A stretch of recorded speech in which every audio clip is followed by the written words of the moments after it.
welcome to another edition of the Sports War.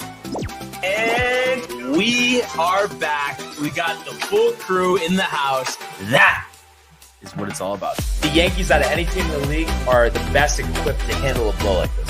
I think there is a higher power at play here. He's due law of averages. That dude is the ultimate scrub. It's trash. Yeah. Every person you have in there is fucking trash. Next game, you're going to see a big performance. You can see it in the end of the game, and I'm just totally stoked and excited for this. And we are back. Welcome to another edition of the Sports Port here on a thirsty Thursday. Barnes and Tony, once again, what's going on, brother? Not much, dude. Happy to be here. Good morning, dude. What a nice, cool, crisp morning it is, dude. Stoked for you. Rangers, Sabres tonight.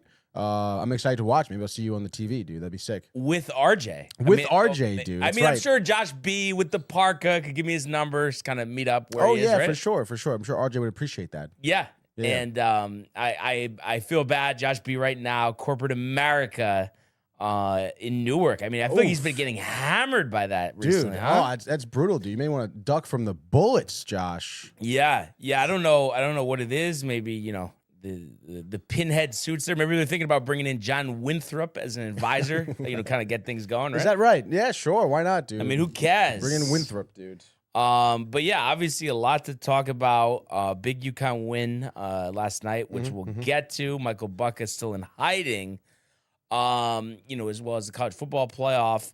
Do you reach out to him like after the game last night? Were you like a haha, like Butka? Yeah. Oh no, nothing like that? He barely talks to me anymore. Yeah, well, because normally he would be the one, to instigate, with the loss. I was just curious if you, return the favor. No. The bigger man. Yeah, exactly. Dude. He's focused on Luka, and it's like I know he doesn't want to hear it. And again, we know he does a lot of pocket listening on this show. I'm sure he's listening right now. And he's in love with Luka, googly eyes. But it's just like, I mean, let's face it, Michael. I don't care what the recent record is, the this, the that. I mean, the Lakers probably, and I know Ernie's actually not going to like to hear this either, but, I mean, probably aren't going to win more than maybe one playoff series this year. Ugh. So, I mean, all this effort, like I said, googly eyes, and for what? For nothing, dude. For absolutely nothing. Pocket listening. Do you think he does a lot of pocket listening or no?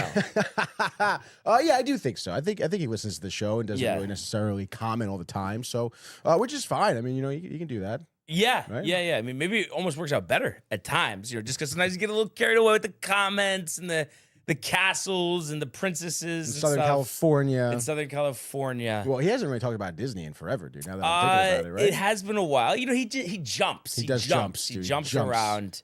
I wonder what the next thing's gonna be, dude. Yeah, but I think it's gonna be that he hates Luka. I think after they lose. Stop in the it. No, really? I think so. Right? Imagine Luka misses the game winner to win a series. Done. Yeah, no, you're probably right, dude. Yeah, done. That would be crazy, dude. That would be crazy. But I guess that's that's his trend, the flip flopping, dude. Yes. Probably more of a flopper than LeBron, right? Yeah, probably, dude. So a lot to get to, but let's get to the comments here. Ernie, early and often here with the year. He says, let's freaking go DTV. Let's freaking go Lake Show and go Pack, go baby, he says. Riled. What's your thought right now with the Pack in Chicago? Not for Ernie, just for yourself. I said this yesterday. Like I think is it Bears minus 3? Is there a hook?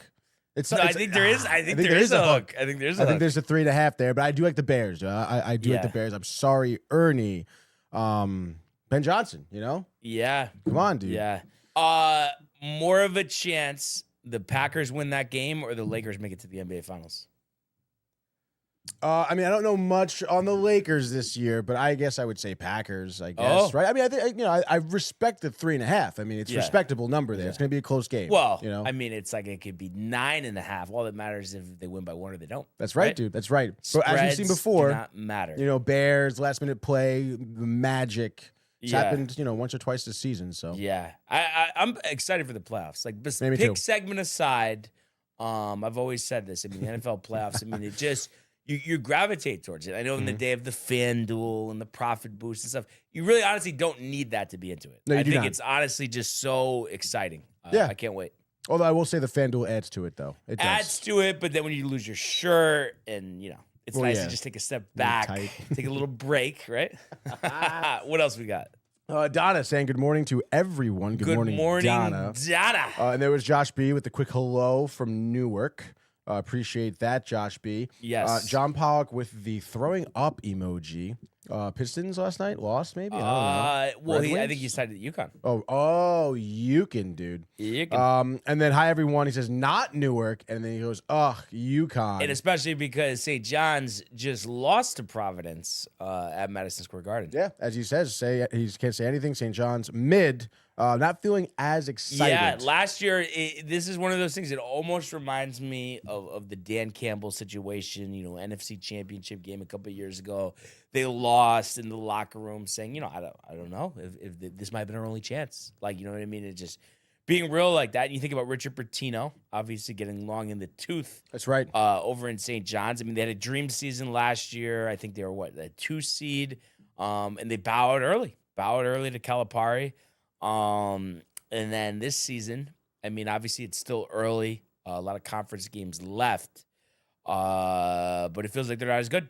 And last year they only made it to the round of 32. So obviously hoping things change and things change quickly there at St. John's. Yes, let's hope so for John Pollock's sake anyway, Yes. dude. And then Ernie says, "What's up, John Pollock, Fish Boy? What's good?" And then that's it, dude. We're caught up. Are we? Yeah, everyone's involved, dude. I think you're on a little delay. Oh shit, dude. Huh? I guess there was a slight delay. Ernie says slightly agree. I wonder, is that for the Bears take? No, it was for the Lakers. For the Lakers take. Oh, for Yes. the Packers more likely to. Yeah. Well, I mean, Packers are still good, and from what I hear, Lakers are kind of topsy-turvy. I mean, it's that. Is it like LeBron needs to go, you think, or? No, see, that stuff is crazy. Michael Buck has said that before. That's and right. then he'll have him on his Instagram story the next morning. Mhm. But it's just, and I know the Thunder have gone through some struggles recently. I think they lost back-to-back games, maybe first time all season. But I just have a tough time thinking that the Lakers are going to beat OKC. I don't know. Yeah. No, yeah. Perhaps, dude. Speaking of that, though, my mother says hello. Hello, I keep getting Good Lou morning. Malnati's. Honestly, Really? I know eventually You're gonna pull the trigger? on that. Would yeah. you get like one of the packages, or No, just probably like a 3-pack. Because everyone in the yeah. comments like ripping them, saying like, "Oh, they don't actually give you a deal. There's no free pies, this and that." Is that right? Yeah. Dude? Yeah. Well, I was trying to it is scheme, dude. annoying though, because obviously I did have. I'm pretty sure I'll have to ask my sister. But what was I going to say? I think we went to Giordano's, but she I think she would know. And usually I remember these things. It just was a while ago, but Giordano's definitely rings a bell. But I'm gonna actually just text her today because did you start getting the ads? Have you started seeing the ads? I have not seen you. They're coming. Re- They're coming. yeah. Oh, I feel like, are you not on Facebook that much? No, not really. That's where I dude. see them mostly. Oh, okay. Yeah. Meta, dude. Mark Zuckerberg is listening. Yep. Exactly. Watch out, dude. UNC fan, by the way. This is Matthew Ryan. Says Rangers suck. Wait. Oh yeah. No, the Rangers said, but what about the Devils, Matthew? I mean, What come about on. that, Matthew? Shambles. Come on, dude. Don might resign. Honestly, dude, probably not though. But John Pollock says 2021 was your best choice for the Super Bowl. I agree. And then he says 2022. Referring to the Lions. Oh, that's what I was saying, Dan Campbell. Detroit. Yep. And then he says, I really got that loss in the NFC Championship game out of my hand. That shit was painful to watch. NFC Championship game loss, Lions. To Niners. Niners. Yeah, and then up multiple scores at the half. Wow. Yeah, collapsed. Not good, dude. And then Ernie says he doesn't need to go, but he does need to take a back seat, I guess is what Ernie is saying there. Yes. Yeah, really? Well, no. I mean, LeBron, he's saying, right? that's what people are saying because Right. you have Reeves, you have Doncic, but it's LeBron. I mean, when is LeBron ever taking it back? See, even if he's not scoring a lot, he's going to be assisting. You think there's going to be like a decline the next few years, or like? No, I No don't more know. championships for I feel like LeBron? at the most, no, I don't think so. But I think At the most, he's just going to play next year, and I wouldn't be surprised if this year's last year. I mean, he's like, what, 42 years old? I Yeah. mean, it's like, what are we doing here? Then you think he'll end as a Laker? Like he would retire as a Laker? Yeah, I mean, I know, there could be that I'm coming Cleveland, home one more yeah. time. But I That don't know would if they be want so him there. him, dude. I don't know if they want him But there. he would want that. Well, but then Bronny comes into True. play. Very So. true. And then Jets should fire Aaron Glenn for John Harbaugh, says Matthew. Yeah, and then what do you? I mean, Ryan, you're going to dude. drug John Harbaugh to sign a contract with the Jets? I guess you come would on. have to. Yeah, right. Why the hell is he going to want to take this job? I know the 5 first-round picks the next 2 years, but to me, it just seems about as unattractive as jobs get. But that being said, there's a lot to talk about here. I did want to start with the Huskies just because I did watch this game start we to go. finish last night. Love that. You dialed in? Like Main TV? Like that's what we're listening to? Yep, Wow, exactly. all right. And the one thing I will say, and again, it's always about the apps, the streaming, but ever since UConn went back to the Big East, all of their games have been on either Fox Sports 1 or just regular Fox. Okay. But this year they split up the coverage with NBC and Peacock, and I guess NBC Sports Network is back as well. So I thought there was a channel for that. I couldn't find it, so had to stream it on Peacock.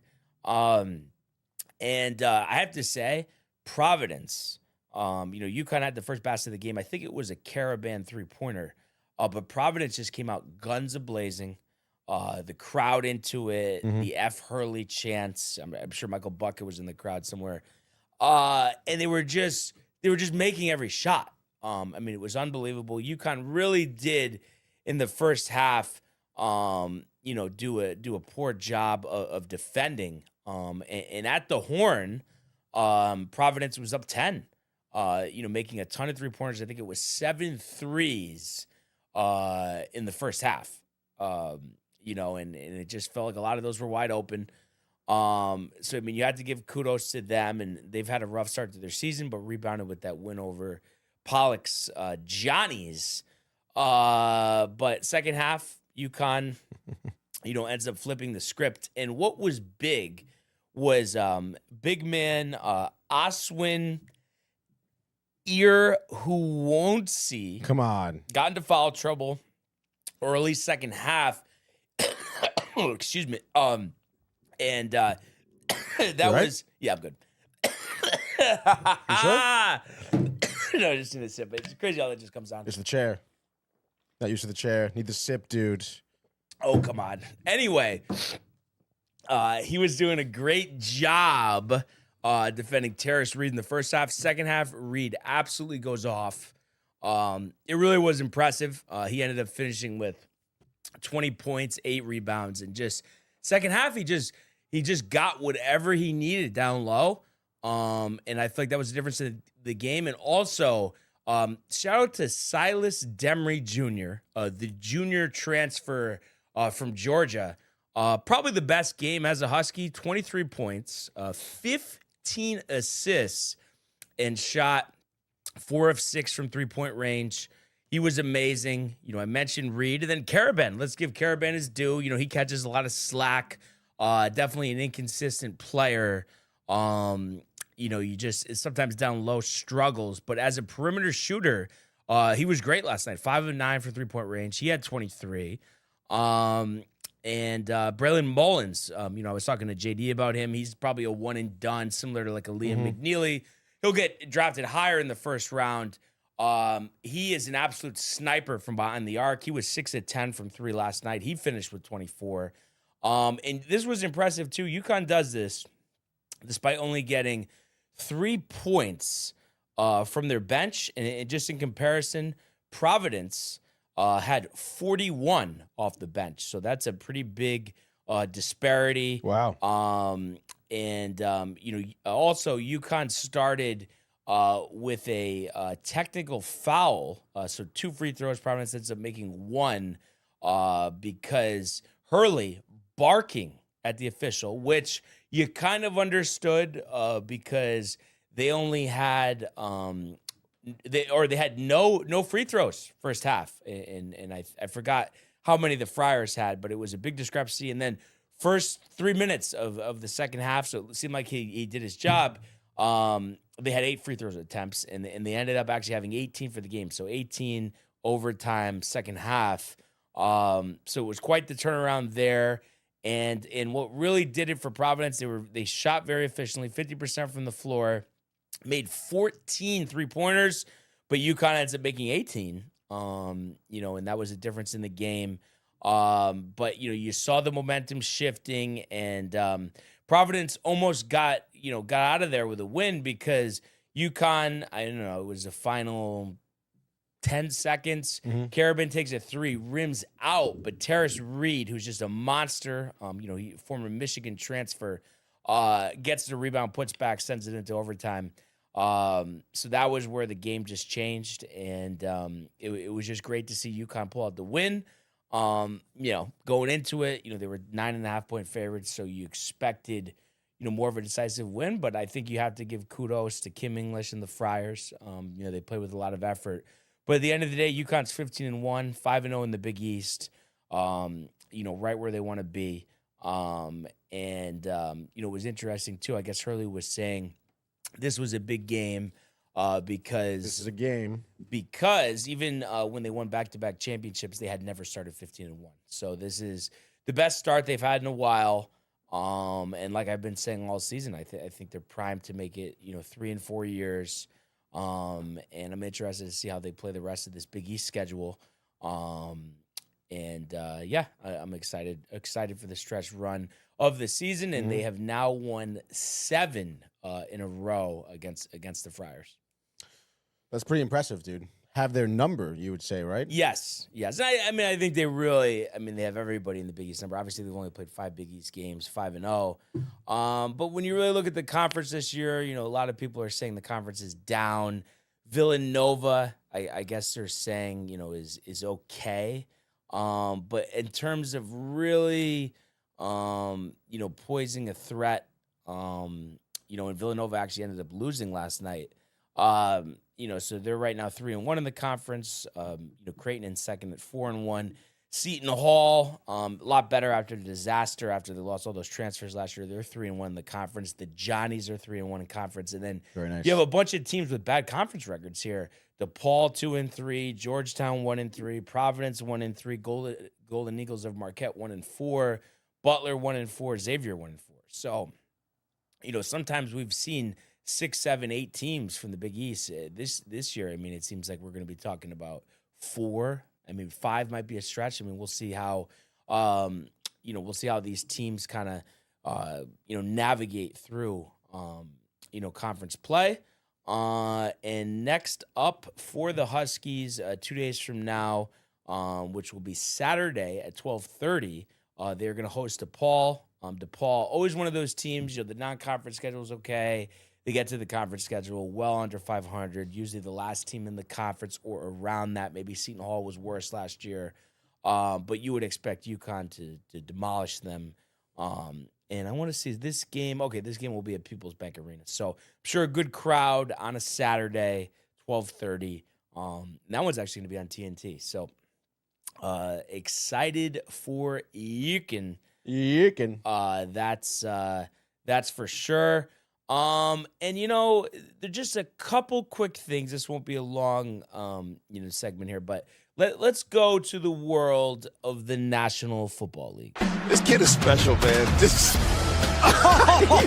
think to do that. Gonna run for it. He got it, and there he goes. Oh, the play of the year in the NFL. Throws intercepted by Surtain. Nobody's gonna catch him. Jones to the end zone. Touchdown. Quincy Williams leveling Murray. There he goes. Jamar Chase. Touchdown Bengals. Stafford. Williams. What a hit by Budda Baker. Budda Baker just saved a touchdown. All right, so today's NFL segment is brought to you by Velvet Llama. Premium canned cocktails crafted by NYC bartenders with a playful spirit. Enjoy their award-winning espresso martini with Italian espresso and chocolate notes, the crisp Moscow Mule with Nigerian ginger, or the spicy margarita with organic agave and jalapeno. These ready-to-drink treats are made with the finest ingredients. Grab yours at velvetllama.com and ride the smooth wave, bless you, with Velvet Llama. Thank you. I did see a couple more comments trickle in here. Yes, you did, dude. We have quite a few, actually. So, looking here, looks like, oh, wow. Okay, hold on now. It looks like If I Was Woody, I think is the first one. Right? If Woody wasn't a complete bumbling moron, says Matthew Ryan, I would fire Glenn. Well, Doesn't want to pay the contract. No argument there. Doesn't want to pay it. And John Pollock says, Aaron Glenn's not your problem. Your defense is as soft as a stick of But butter, I dude. think what it is, I mean, I'm sure you agree here, Tony. It's like, yes, the roster is nowhere near great. But I mean, I just don't get how anybody, would look at this season and give me some type of positive regarding Aaron Glenn and his coaching. It felt embarrassing. Did it not feel embarrassing? It felt as embarrassing as the Adam Gaze eyes through his head press conference, honestly. No, yeah, I mean you're not wrong. I mean nothing was really good. Speaking of Aaron Glenn's press conferences, I mean the way he handled the media was horrible, dude. The injury reports were bad. Learned a lot. Starting quarterback. I mean, yeah. Competitive advantage. Talking about the lack of, I guess, just like execution, the lack of drive, then going back on your word. I mean, it was just like a 101 class on what not to do. To be honest, it seems like all year long. So. I don't know. I think I would be in the boat that Aaron Glenn is a huge problem, but obviously, I mean, everything is a huge problem. So John Pollock's also not wrong there. Ernie says sickening. Oh, yeah, skip this one. Says, hey, Tony, F the Mets, he says. Wow. Love kind you, of maybe because we were talking Bellinger. It's just like unwarranted. That was off the before air. A show, dude. Like, it's just unwarranted Ernie, dude. It's fine. You just got to get it in, It's all right. I get it. Too bad JD's not listening. I feel like he would defend you. Oh, yeah. He's God very, forbid, very dude. stark in his defense. I shared some posts, and I was just kind of joking around, but it was a serious post by somebody just talking about how maybe Cohen is like a fraud in terms of like his actual fandom of the Mets, and it was just some article someone wrote. So I just shared it, and he got all tight, like defending it. I'm like, JD, like you don't have to. I don't understand. Right. Like, you don't have to defend the Mets. Like I don't know. I don't know why he does that. It's not like it was a bogus article, though. I mean, Probably was. Right? Like, probably was, but I'm just saying it. Also, I don't understand it because he seems like he kind of like attacks me when I, make fun of the Mets, and it's just like I don't understand. I'm a Yankee fan. Why would you expect me to be a fan of the Mets? I don't know. Yeah, no, yeah. I mean, listen, no one wants that, dude. All right, 30 seconds. And then that's fine. Yeah.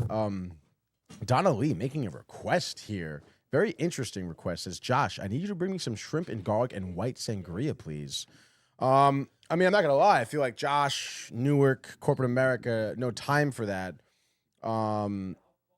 That's crazy, but also sounds really good. Shrimp and garlic and oil with a white sangria. I don't like white wine, so I would prefer a red sangria. So, Josh, if you could, after you drop off Donna's sangria and shrimp, you can come over here. Red sangria, please. Thank you. John Pollock says, Jets secondary has 0 picks in 18 games. Oof. And that's what Ernest is sickening to. First team in history. Yeah, I mean, Aaron Glenn is supposed to be this defense guy. You're talking about how the defense is bad. I mean, Aaron Glenn was supposed to be a defense guy. And he had one of the worst defenses ever. One of the worst Jets teams ever, So, I mean, it is what it is. And then I don't know what Ernie means here by John Pollock saying it's expensive. That's expensive, I guess, for canning Glenn, maybe. Eating the cash. Doesn't really matter. And then Goot says, y'all see Hoffer riding behind a corner, not trying to get called in after the Blues' other goalie gets hammered. LOL. No, actually, hiding behind the corner. No, I did not see that from the Blues game last night. Interesting. Then Chief in here with the 9. Ernie says JD is a closet Mets fan. LMAO. That's fine. I'll take JD. Why not, dude? Just come on over. Admit. Goon says never unwarranted when it comes to the Mets. Anthony, don't gaslight the Mets. No one's gaslighting anything. And Goose says the Mets deserve it. And then he goes on and on. Bobby Bonilla. Oh my God, dude. I mean, get the fuck out of here, first of all. I mean, there is it is unwarranted. I mean, no one was talking about the Mets, or he just decided to say that. So, Goon's super tight to surpass us and erase the 2004-2 World Series spanking. We give them 28. Wait, what the hell is he talking about, dude? And then suddenly they're not little bro team in the city that automatically gave them 28 titles. I mean, I don't know. You're going on about you're gooning is what you're really doing, dude. You're gooning right now. And their answers, I did say I love you though, Tony Pony. Pony. I mean, like what does that mean? It doesn't really mean anything to me. I mean, obviously it's very nice. I love you too, Ernie. But it's also like it's like when someone says no offense or like don't take this the wrong way, but. And then it goes on to say something. It's like, well, right. And listen, I mean, I don't need to. Everybody knows what I'm going to say, so I don't need to really say much about that. But what I was just going to say is, like, I still just don't understand, like, why it seems like JD when like he's a Yankee fan and he seems like he gets like offended when I say stuff about the Mets, and it's just like I don't understand why. Like, what am I missing here? You know what I mean? Why would I be defending Mets? And it's just like you're free to say bad things about the Yankees. Like you're not a Yankee fan. Like that's how it should be. I think sometimes like the world has gotten too soft where it's like we all need to sing Kumbaya and hold hands. It's like it just doesn't need to be like that. Yeah, no, I mean you're not wrong there. Right? I mean it's yeah. We should have JD call in right now. Explain yourself. Barnes. I really wish he was listening. I don't think he's pocket listening because I think he would say something if he was, honestly. But you get what I'm saying, Tony, right or no? Yeah, no, I understand what you're saying. Yeah. Wait, sorry, just 30 seconds. 30 seconds. 30 seconds. Oh. That's fine. We have more comments here. Brian, busy day. The game later. Can't answer the phone later on. Going to be popped at Carmine's. And then John Pog with the Tony Pony and the LOL. Going to get a kick out of that. Ernie says no. Can't convince me he's a Yankee fan. JD, obviously. Goon with the no offense, by the way, Tony. LOL. He says big time closet Mets fan. Wants the Mets to be winners so his friends have something to cheer for. That's all. I mean, I guess that's nice if he wants it for his friends, And then Goose says the only way a Yankee fan could ever defend the Mets is if they're 80 and a Darryl Strawberry fan. Well, he's got some catching up to do on the 80. Yeah, so. Yeah, that's for sure. But come on, JD, all good fun. I hope you see this at some point. But just a good conversation. Funny that we ended up talking about this, and really I wanted to talk about the NFL. For a second. Nothing crazy yesterday. And we had kind of talked about this. But this came out yesterday afternoon. And it was kind of seemed like, okay, well, I mean, no announcement has been made. So I guess that's the case. But Bull's coming back. And then they fire the coordinator. So once again, Baker Mayfield. Right. Guess how many seasons. So I think he was 2017 draft. Guess how many seasons he's had the same coordinator 2 years in a row? 2? Well, I guess it's one time. Like he had Alex Van Pelt with the Browns. Okay. Back-to-back years. With the Bucks, different coordinator every year. That's crazy. So I trying to say it's Bowles then? Do you think it's Bowles? Like is Bowles the problem? I think Bowles is just like out in left field. Yeah. Kind of, right? Like, I don't know. That's tough, dude. Because what I was saying, I was actually saying this to JD when he had his show yesterday, is Bowles doesn't accelerate the team at all. Right. And I feel like their defense is like, okay.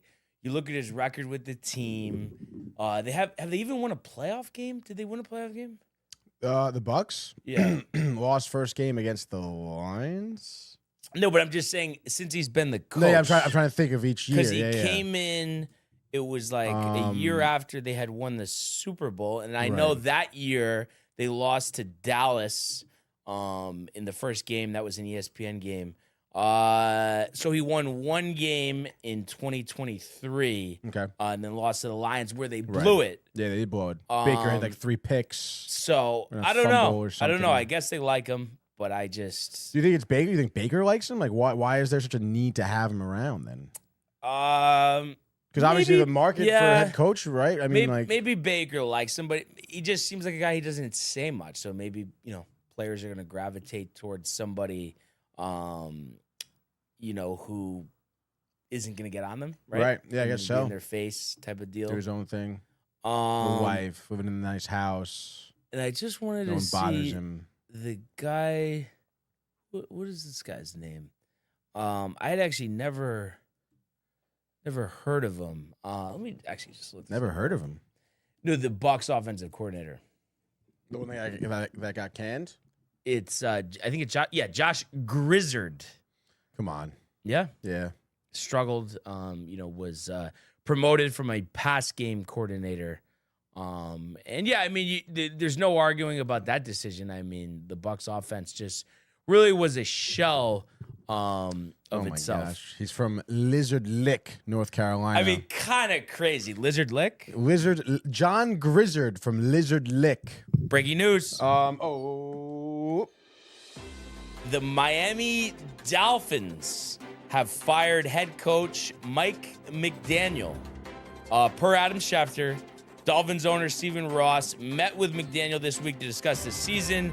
After that meeting and reflection, Ross has decided to move on. And again, per Adam Schefter, we talked about this earlier in the week where, a head coach had never had losing seasons in his third and fourth season, and then been, returned yeah. For a fifth season. So I think good move by Ross, but you do wonder because in the past, I want to say maybe it was Jim Harbaugh had been linked to the Dolphins. So you think anything there, or do you think it's one of those things, Tony, where it's like, why would Harbaugh want to coach the Dolphins? I mean, at that point, he might as well just go Sikorsky. Yeah, why would he coach the Jets? I mean, Dolphins, right? I mean, what do the Dolphins have? What do the Dolphins have? I mean, I would imagine, I mean, the only thing you have is that you're in Miami, and you have an opportunity to retool the team. I mean, I would imagine a new coach that comes in is not going to really use Tua or necessarily, like, they would probably want to draft their own quarterback or bring in their own guy, no? I would just. What do you got? I guess Chief had mentioned this. I guess there is a relationship, and he thinks they are going after Harbaugh. And I guess. But Jim, not John. John. Yes, Oh, it is John. You're saying John. Okay. Yeah. No. Okay. I was just saying Jim was a candidate for the Dolphins job years ago. Years ago. But it's a family connection. I guess strong connection to the University of Michigan, where Stephen Ross is a major donor.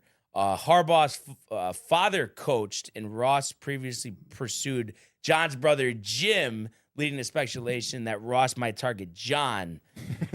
I'm just reading you what it says. Yeah, it's just funny. John and Jim. But I don't know. I love A-Chain. I think Jalen Waddle is a great player. But the Tua situation, I feel like and there's going to be a lot of dead cap.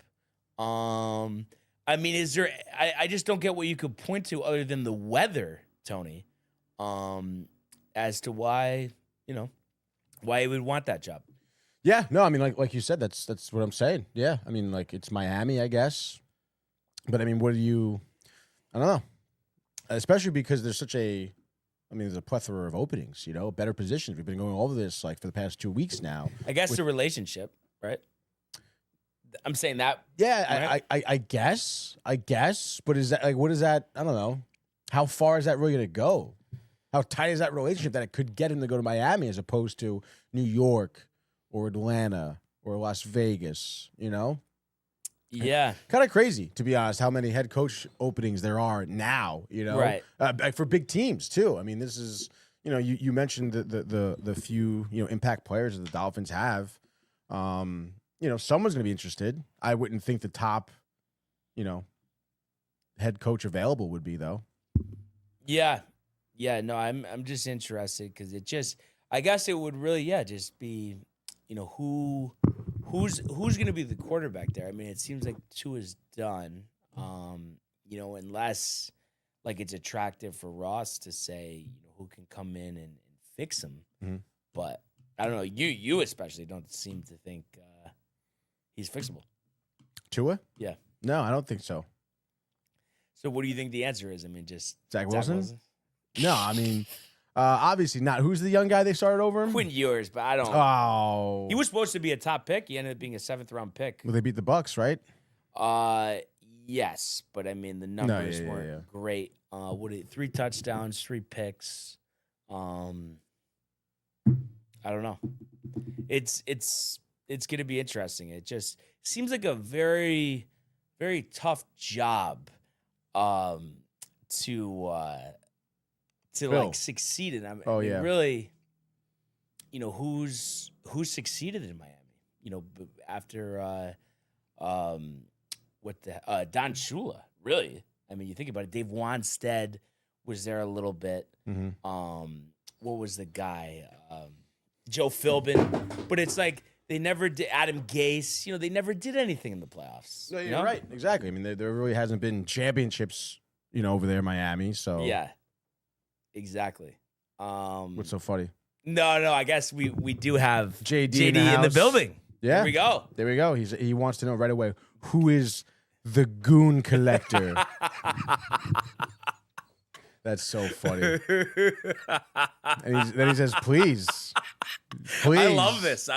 You know what this feels like? This feels like Kev coming in like late into an episode. Oh, yeah, like kind of like definitely. the short, Yep, you know, yep. from yesterday. Mhm. Something like that.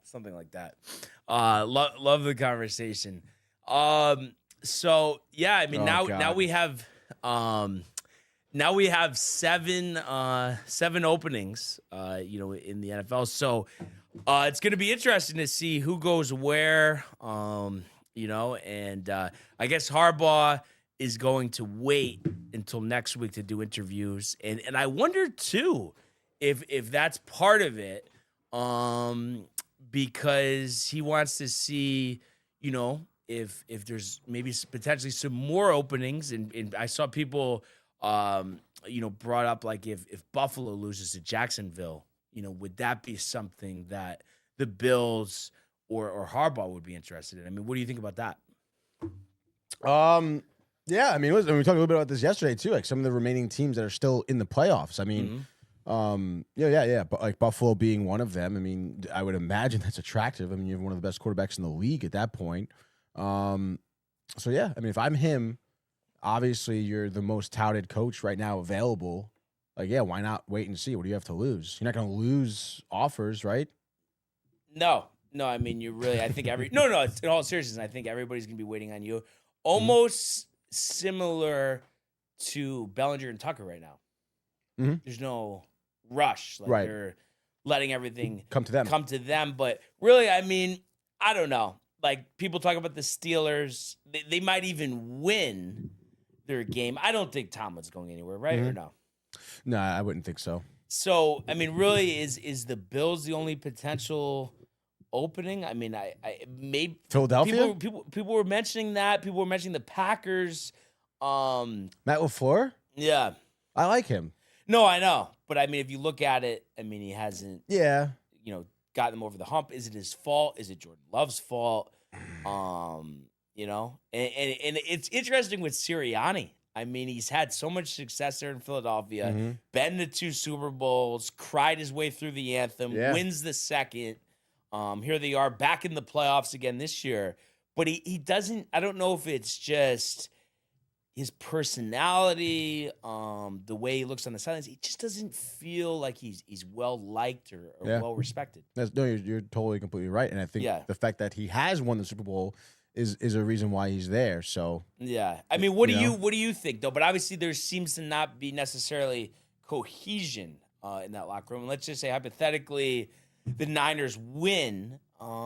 Is that something that you could actually see happening? That they can Sirianni.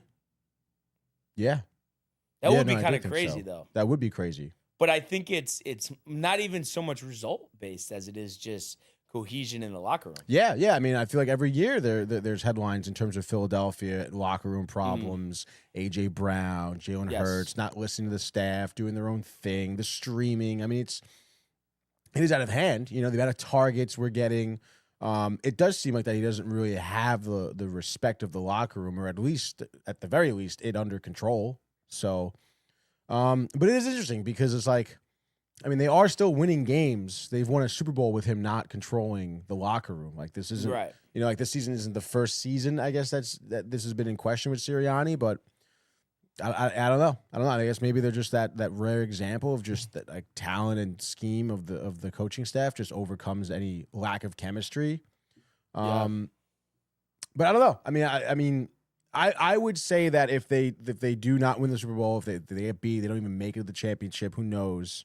Then I would think about canning him. Because I mean, that's just not good.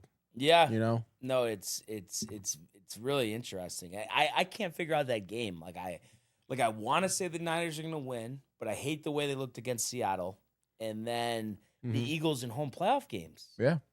I mean, I know we've looked this up before, and Brandon, who's a big Eagles fan, had mentioned this. It feels like they never lose at home. I just want to see. So Eagles playoff record at Lincoln Financial Fields. Let's see what we got here. Okay. 8-4. For some reason, dominant making a fortress recently. Interesting. Eagles playoff history at Lincoln Financial Field. I wonder if this has like the specific. When did Lincoln games. Financial open? Do you know? I think 04. 04. All right. So they had like in 04, like they were playing, you think? Yeah, no. It says that they played the Packers, I guess. The Packers in 04, NFC Divisional. They won 2017. Let's see. And then what do you got? The NFC. Oh, so this is everything. Okay. Yeah, I got some games up here. So they've won 200. Okay, so they lost, but actually, wait. Is this everything? Yeah, this is the home record dating back to 1940. But it's weird though because they played in last year at home. But why is it not showing it? Oh, I guess they don't have. They don't have all the data. That's one of those stat muse rats. 2018, yeah, 2020, yeah. I guess. How many consecutive playoff home games? The Eagles. Looks like this is on Football Reference. Oh, wow. Okay. So you said 04. All right, here we go, dude. Their last 8 playoff. I don't know if this is an AI. All right. So kerfuffle. Oh, okay. Well, what do you got? 04, the OT winner against the Packers. Mm-hmm. And then I guess it looks like they Super Bowl lost to New England. Conference Championship 05. They beat the Falcons at home. They beat the Vikings at home. They lost to the Saints at the Saints though. They beat the Giants in the looks like 07. So it's what 1, 2, 3. They lost to the Packers in 2011 at home. Okay, so what after that though? What do we got? They lost to the Saints in 2014. Oh wow, no, a lot of L's here. So really, they lost to the. Oh no, that was at the Bucks. Yeah, at the Bucks. So they lost to in 2020. They lost to the Seahawks. But I think that was the last one. That's it, right? Yeah. So 1, 2. Oh no, they lost in 2023 to the Super Bowl. Sorry, never mind. 3, 4, 5. It looks like, right? Mm-hmm. 5 straight home victories. So the last loss at home was 5 going on 6 years ago. Yeah. So it just seems like it's a tough place to play. 21-11 all time at home. In the playoffs. And I mean, so what? But what do you think here? I mean, 4.5-point favorites. I don't know. It feels like the Niners are better, but then it's like, are they? And this is such a thing in the NFL. But like, are they going to turn on some switch? Almost similar to like what we would see Kansas City do when they would kind of have certain points of the season where they look terrible and then win the Super Bowl. I mean, what are you expecting to see out there on Sunday? I mean, if I had to guess and put my Houdini hat on here, I think it's gonna be one of those games where like just Niners don't have a lot of offense, and neither do the Eagles. And I think the Eagles like field goal win this game. It could be like a 17-14, 19-16 type of game. I wish dude. Buck was on the call just for the blocked. It is blocked. Because this is gonna be Tommy. Because right? I don't think he's gonna do Rams Panthers. Yeah, I feel like that's right. gonna be Joe Davis and Greg Olsen. So boy, am I excited. What game would you say you're most excited for?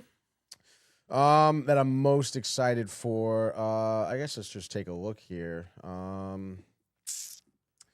I mean, I guess Packers, Bears. Packers, Bears. I honestly wasn't expecting you to say that. I mean, Bills, Jags will also be really good too.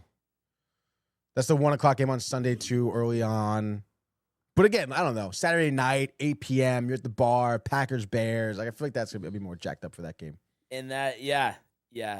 I actually think for me is the Steelers Texans. I'm just so curious what it's going to look like because I just feel like there's this confidence in Houston, and I think they've won 9 in a row, something like that.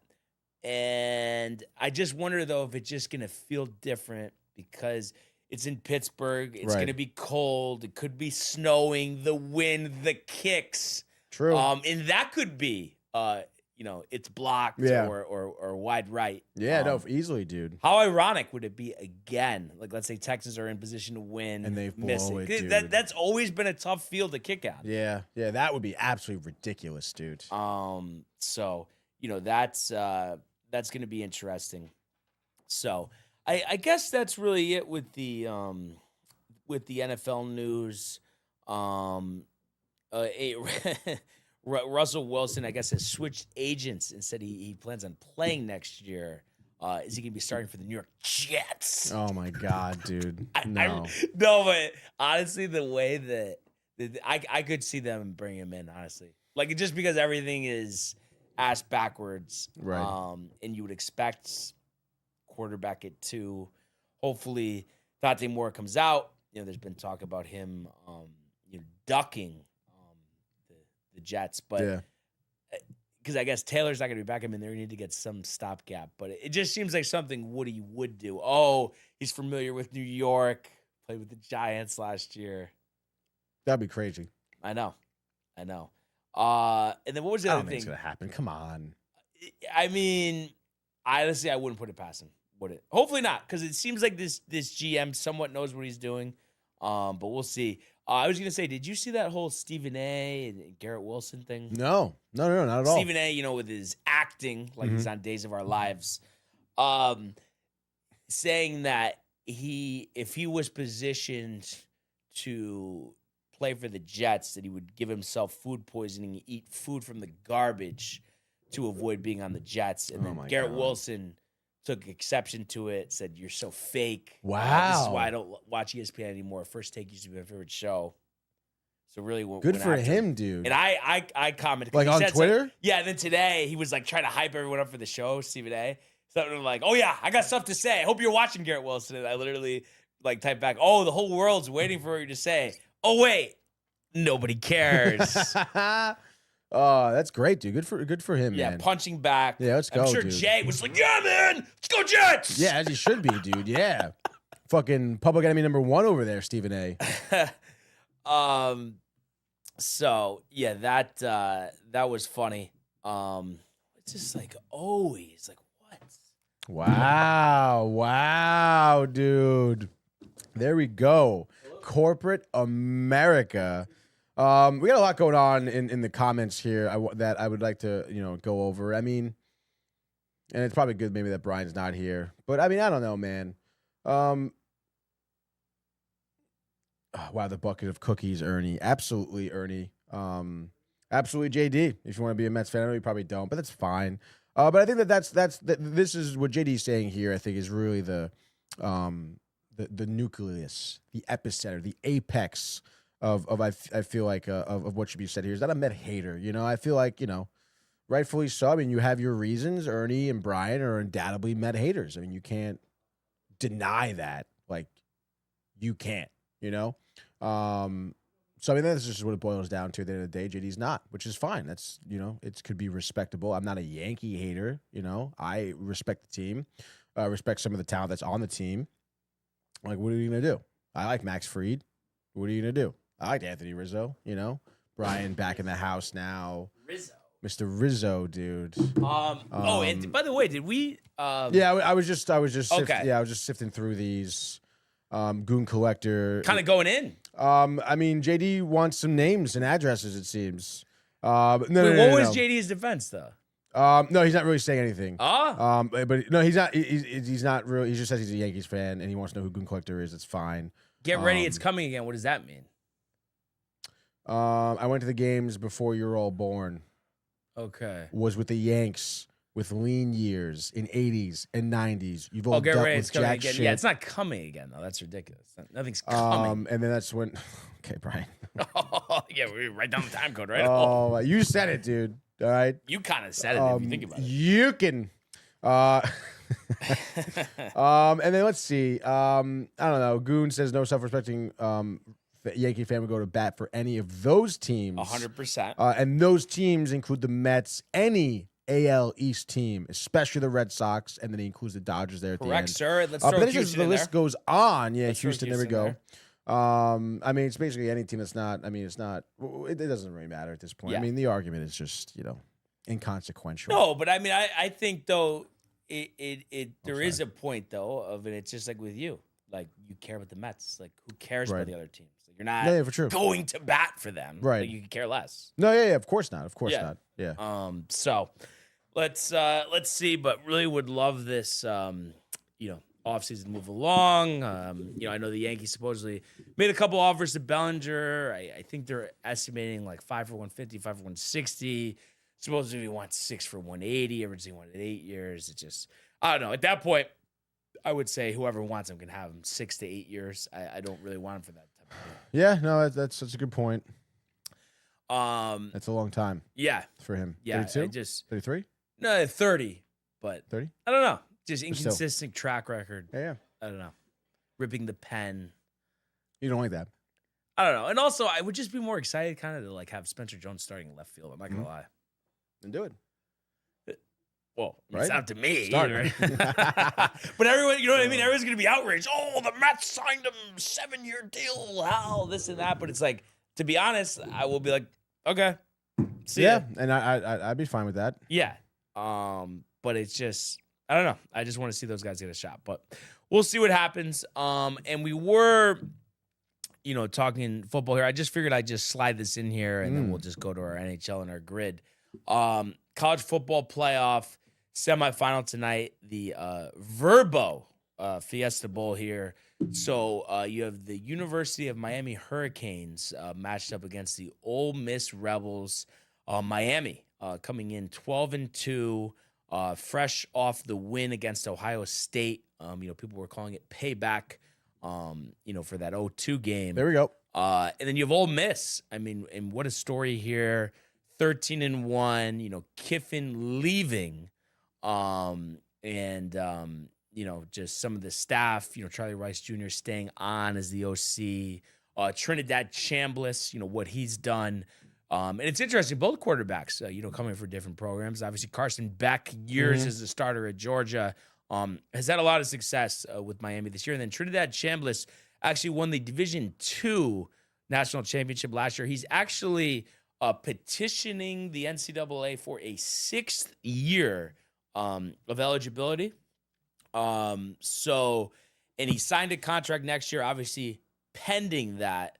So that's kind of a good story, wants to stay with the new coach. And then who really is a stud at running back for them. And unfortunately, he's not eligible for the draft this year, but the Dallas native Kewan Lacey, almost 1,500 yards rushing, 23 touchdowns, and last game out against Georgia, just under 100 yards at 98 and 2 touchdowns. So we know about Chambliss. We know about Lacey. So obviously they're dangerous. And in Miami, Beck had a great year, 27-10. Mark Fletcher Jr. just under 1,000 yards at 947. And then their leading receiver, Malachi Toney, 8 touchdowns, just over 1,000 yards. And defensively, the turnover chain, it's been remarkable. Obviously, Michael Irvin on the sidelines, all coked out. So it feels like that, both teams have a lot of momentum. I'm siding with the Hurricanes here. They've obviously come up small, at times, in these big games. But I think they've just been on such a run, and so has Ole Miss. I mean, you have to give them credit where credit is due, especially just dealing with Kiffin leaving, right before the stretch run, going to the defensive coordinator and Pete Golding. It's such a great story. But just from what I've seen, just the defense and the overall consistency out of Miami, I just don't think Ole Miss, who scored 39 against Georgia, 41 against Tulane, I just don't think it's going to be like that against Miami, who held OSU to 14, held Texas A&M to 3, held Pitt to 7, and then did give up 17 on the road of Virginia Tech, but then only let up 7 against North Carolina State. I mean, that's quite the impressive run, and I just think in these big games, having that type of defense is big. So Miami's a 3-point favorite here. So I'm going to go with the Hurricanes covering that. Total 52.5. I'm going to go under just because of this Hurricane defense. There we go. I'm going to say tight game, but we'll go like 20-14. So give me the Hurricanes and the under and Mario Cristobal and, Carson Beck moving on, to the college football national championship game, awaiting the winner of tomorrow night's game between Indiana and Oregon, the rematch from the regular season. So that's going to be fascinating.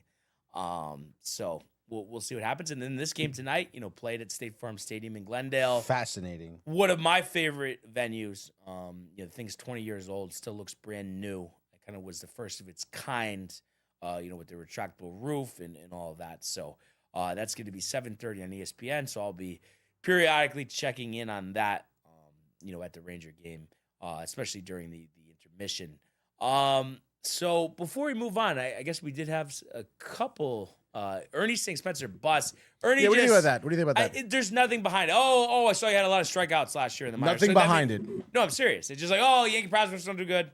So I had a lot of strikeouts last year. Bust. Done. Bust. And it's just like, listen, I don't think it's that cut and dry. And my Corey was with Spencer last year in the minors. Said he absolute stud. When he gets going and that raw power.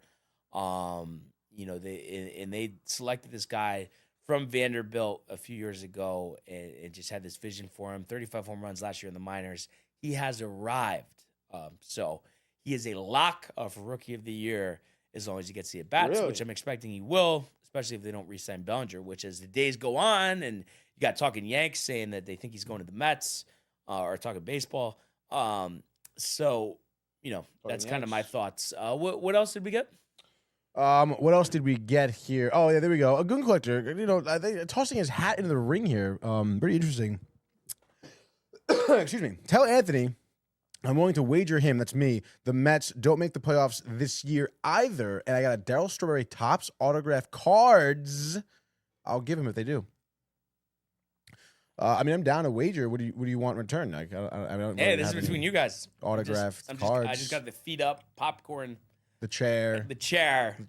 That chair, dude. Everyone's always trying to wager me with the Mets in the playoffs here, huh? Every year, it's always somebody. But I'm down. He goes, that's how confident I am. Let me know what you want in return. We've done dinner frequently. Yeah. Golf. Anything, Goon. Where are you, Goon? Where do you live? We don't know where Goon lives. Just when they make the playoffs, just don't ask me double or nothing, okay? Just don't even think about it, He wants a Downtime TV shirt similar to one that you're wearing. Oh. A Tony tie-dye. Okay, yeah, I could do that, Goon. There we go. Consider it done. Okay. And Ernie's question here about Corey with Volpe, just like anybody with a brain would say, other than Brian Cashman and Hal, he sucks ass. Anyway, I think it's in Brooklyn. All right. I'll hand deliver it, dude. We go hard. Hand deliver it, dude. We'll go to Peter Luger's right after. Luger's. You give me the top baseball from cord. the ESPN radio studios. The walk, Luger's. Yes, Volpe, obviously. I hope he just doesn't even get a chance, or there's a setback, or he's traded. I don't know, but we got a little time till then to figure that out. I think 5 weeks till pitchers and catchers report, and obviously some moves to be made. But let's go now to the world of the National Hockey League. Speed, here he comes. McDavid shoots, top shelf, he scores! Captain with the overtime winner!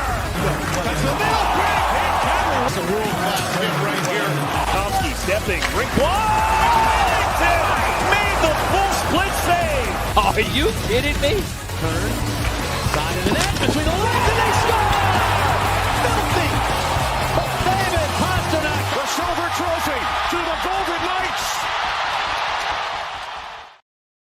all right. And a couple more here from Goon. Yes, dude. He says, I can't defend Volpe anymore, man. He says, finally, the Islanders are about to take the Carolina Canes first place spot. Y'all know, y'all feel the tides. They are turning. I mean, listen, I've been high on the Islanders all season. Great win against the Devils. But again, me and Tony, were telling you the other day, I mean, don't get ahead of yourself. It's a long season. Long one. And I don't think you could just say, yes, we have arrived because we blew out the Devils. Everybody's blowing out the Devils right now. They're just not having a good season.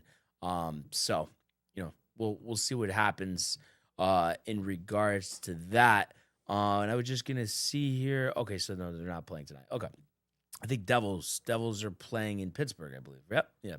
That's so right. we'll see if they could Yep. get a win there. And what else is he saying? Let's see. He says, yes, we are the Islanders, he says, and we have two of the best goalies in the league. Look at the leaderboards. Yeah, I mean, I would say a little strong. Rittich, good backup. But I think it's just one of those things. You play him more, he gets exposed. Sorokin's been up and down. I mean, right, Tony? I mean, it's like you kind of each year you don't know what version of Sorokin you can get. And it seemed like he almost hit his peak a couple years ago. I don't know. It did seem like that. He's working his way back, but I don't know. Almost as shitty as Staten Island. Wow. Ernie. What the fuck, Ernie? Yeah, not good. Like, honestly, Ernie, like, so unwarranted. You're going to have a bad day today now. You're going to have a bad day, all right? Just like because of that. Cursing the Mets, cursing Staten Island. And then he's saying he's not a first-string goalie, but he's solid backup. Yeah, solid backup. He's solid backup. But No Jonathan Quick. Jonathan Quick. You know what makes a good backup? Not having to start like Jonathan Quick is going to have to do, hopefully for not that long. But still, I mean, it's still the CIA over there on this Igor injury report, right? Very, very, very hush-hush. Buttoned up. Yeah, basically buttoned up. Wow. So I guess he's tired of Ernesto. That's right, dude. Yeah. I mean, you're bashing Long Island, bashing Staten Island. I mean, like, you're going to pay a target on your back, dude. I guess so. So last night, the games, just kind of running them down here. Dallas prevailing in Washington 4-1. Did anybody pick that game or no? Dallas, negative. Okay, so that was the game we didn't pick it. I was thinking about taking them. I just was nervous about the back-to-back, but clearly they are, a better team than Washington. Clearly. They've had a great year, and I know it was a little jumbled for a bit, but this was a good win here. Wyatt Johnson's up to 24 goals. That's a guy I've been high on all year, and obviously back-to-back. They go with the backup tender in Casey DeSmith, the former Penguin, and he does a nice job, 23-24, so all good there. My pick, the Canadiens roll, Tony, after a scoreless first, 4-1 over the Flames. So they moved to 24-13 and really have had a solid season under Marty St. Louis. And they had 4 different goal scorers. Caulfield picks up his 21st, Kapanen his 14th. And what's with the stuffed peppers? Is that what you're oohing? Yeah, the stuffed peppers. Oh my gosh, dude. Oh, so good. She's gonna freeze some for me, and sounds good, Mom. I mean, the amount of care that your mother with the food. I mean, it's unrivaled. Really, it is. Right? It is. It absolutely is, dude. And then also my pick here, the Blackhawks 7-3 over the Blues. So kudos to them, hanging in there. I mean, it's not easy to get through the Bedard injury. He's about to be back though, which is just absolutely massive. And I'm just looking at this here. They had 7 different goal scorers. So that's impressive. And you would think they're only going to get better once Bedard comes back. So they are now 18-7 on the season.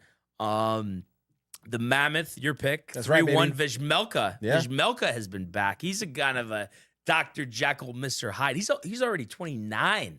Wow, we spotted him out crazy. Early. The thing is, 19-11 and 265, but an 8.99. I always get confused. Average is average 9? So what is what you're shooting for? What is like? I guess it depends on the year, I suppose. But like, would you say 9.15 is very good? I think having a year 915 save percentage would be probably like one of the better ones. One of the best in the league. Okay.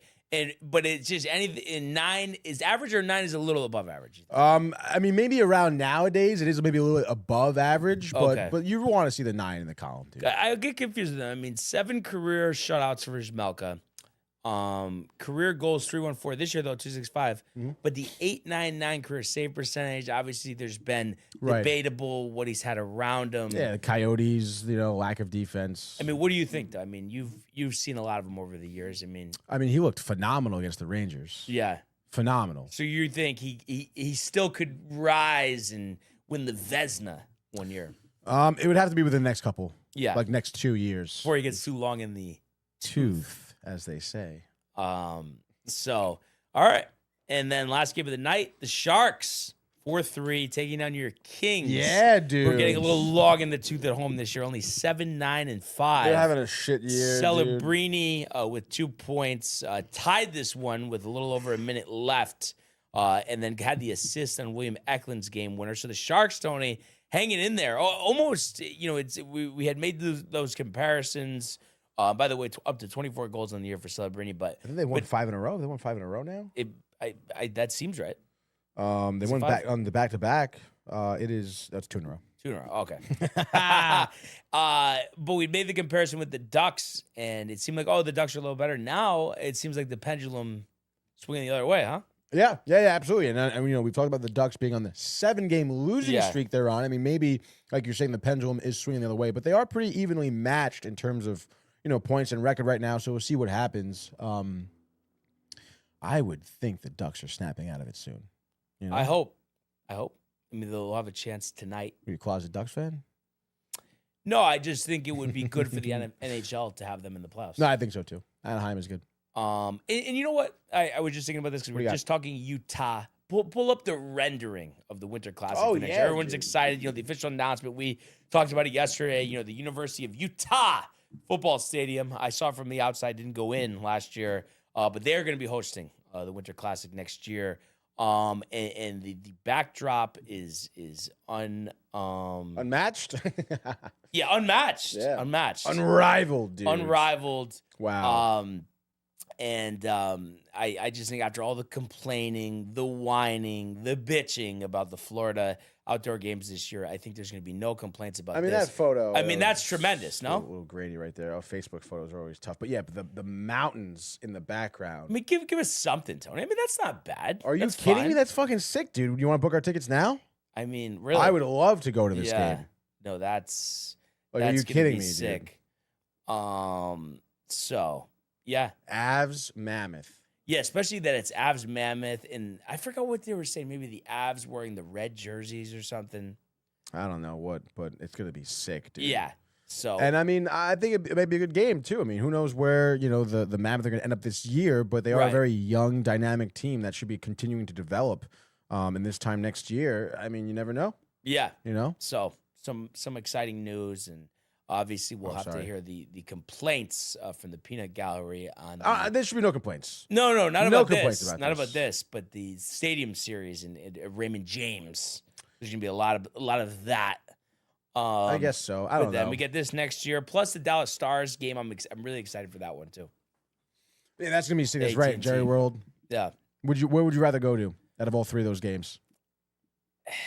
It's tough. Even though that backdrop looks way better, I would say AT&T because I've never been there. Yeah, and I've been to Utah. Utah. I guess I would rather see Utah play. I've never been there. Yeah. I've never seen the Avs play either in person. Yeah. I mean, either way, though, it'll be sick. No. You obviously. go to Dallas. You go to Texas. I'll go to Utah. No, but I get it. But also, yeah. I mean, I'll go to Texas. I mean, for a Winter Classic, though, obviously that's the Winter Classic, dude. Yeah, that's the Winter Classic. So, hopefully, it's not on Friday night again this year.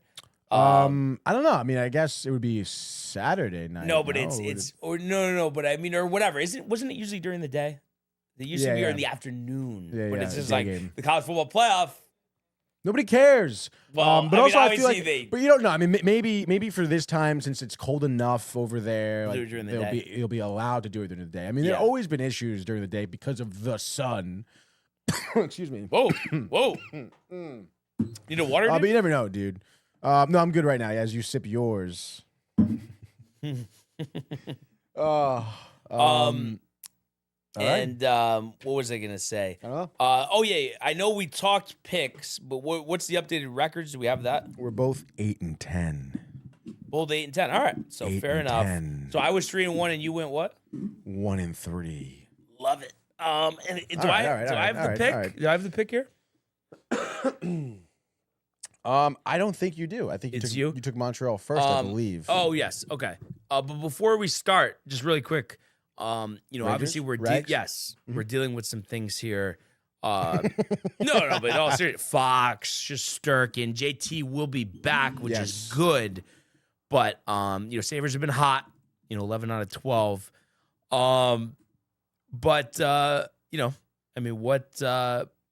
the plan here? What is the plan? This is what my dad would say. You go back 10 and punt. Yeah. Yeah, dude. I mean, it's tough, man. Obviously, listen, I'm not worried about Quick at all. I think he's gonna have a phenomenal performance. You're gonna have to rely on your top goal scorers, I guess. You have to rely on somebody to score, and I'm gonna look to JT Miller, to be honest. Yeah. Who was it? Tommy saying that he likes JT Miller, right? I mean, yes. This is the game, dude. Like, your captain's back from injury. You lost your best defenseman. You're down your goaltender. This is the game where your captain is supposed to put the team on his back, shove some players around, and find a way to get to the back of the net, okay? Because obviously, you mentioned Sabres, 11 out of 12, 10 out of 11, whatever it is. They've been really good, dude. And all their guys have been scoring quite nicely. I was looking at some, points recently. Tage Thompson, kind of quiet. So was Dahlin, to be honest, recently. But Alex Tuck, you're looking 6 points in the last 5 games. Jason Doan, watch out for him, dude. Josh Doan, excuse me. 23-year-old out of Scottsdale, 4 points last 3 games. I think 6 points in his last 5. And there's many, Sabres that are running those kind of 4 points in 5 games sort of deal right now. That's why they've been winning so much, right? So they've been finding ways to score. You're gonna have to lean on Quick, obviously. You still have good defense. I'm confident in Schneider. I'm confident in Gavrikov? Vladislav Gavrikov. I'm confident in the defense. Okay. You're just gonna have to find a way to score. And like I said, I'm gonna look to JT Miller for this one, dude. Come on. And I'm just looking at this here. So his last start, I guess he got pulled, or he must have been injured the last time this dude played. He hasn't played since December. The goaltender, or no, it probably wasn't. He probably got sent down. But regardless of that, the back. That's right. I forgot the backup tender, Tony. And I think it's unconfirmed. You want to just check that? But that's what it said before the show. It's a little ways down. I don't know why they have it so far down, but unconfirmed. But if this guy Colton Ellis is getting the start, 25-year-old third rounder from the Blues in 2019. 325, 895 save, and has not played a full hockey game here in the NHL since 12-3, where he gave up 5 goals on the road in Philadelphia. So this should be batting practice. He's had he's had some games here where he's let up a lot of goals. So I'm going to be really pissed if this isn't a stout offensive performance. Yeah, no, you're totally right there. I mean, there's no reason why at this point now, like, the Rangers should get to this guy immediately. Yeah. Immediately. Yeah. No excuses. So can't wait to go. Can't wait for Carmies. That's going to be nuts. Let's go. Let's strike up the music. A Thirsty Thursday edition of the Frozen Frenzy. And of course, Madison Square Garden, yes. Dave Maloney. 7 Jack and Cokes in for puck drop. Brian Barnaby, maybe some Jack and Cokes in for puck drop. No. Sun Cruisers, come on. But Carmine's the wine? No wine. We're very limited on the wine moving forward. The Peronis. headache last time, Peroni maybe, because I feel like Carmine's doesn't have Surfside, so I'm gonna have to do. They got a full bar though, don't they? Though. Yeah, but I don't know those places. I tried to get one. I forgot where I was. Italians, I think at Tutti Pozzi with Matt a couple weeks ago. Didn't have it. Interesting. But in any case here, I will be taking the Rangers game here. I know Brian in attendance, probably jacked up, wishing he could take it, but I don't care. Because I do like the Rangers here. Now that I'm kind of convincing myself here. You said it, dude. Colton Ellis for the Sabres, regardless of how hot they've been. I mean, this is a man, if you challenge him, get 27, 30 shots on goal, which obviously we've seen the Rangers do, have the ability to. You should be able to find the back of the net more than a few times here. And like I said before, I think this is the type of game where your captain's back, and he should be able to put this team on his back, dude. Like, this is why he's the captain. This is why you brought JT Miller in here. He has experience in New York, specifically as a Ranger. He developed obviously Vancouver as well. He's bringing that now here, ready to lead this squad. Give me a goal and 2 assists for him. Obviously, a big facilitator, man. Finding the back of the net, maybe second period power play. But regardless of that, being the catalyst here, Jonathan Quick buttoned up 29 saves of 31. And I say Rangers take this game easily 4-2 spot. So give me the Rags. I didn't look at the over-under, actually. Is it 6.5? I would think it's 6.5. 5.5? I mean, the backup tender for Buffalo, backup tender for both sides. 6.5, yeah. Regardless, though, what did I say? 4-2? So, wow. Under. So give me Rangers in the under. All right. Gonna go to Colorado. Listen, I took them last time in Tampa. They lost. Day off. Kind of reset. No regulation losses at home. Only 2 overtime losses. Going up against Ottawa Senators team who, 2017-5, 10-9-2 away from Ottawa. Losers of 2 straight. Both teams are losers of 2 straight. But Avalanche, no way in hell, Tony, they are losing 3 games in a row. I don't care that. I think this is a decisive win. The ball center rocking. I'm going to say they win 5-2. Give me Cale Makar, 4 points, a goal and 3 assists. Avalanche and the over.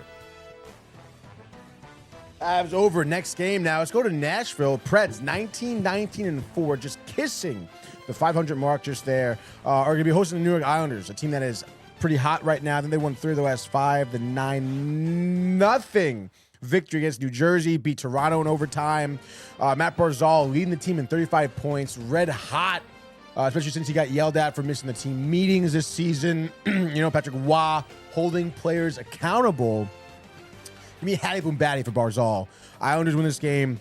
I'm going to say 5-1. So give me Islanders over, and I guess Goon will be happy. I am going to go to Pittsburgh.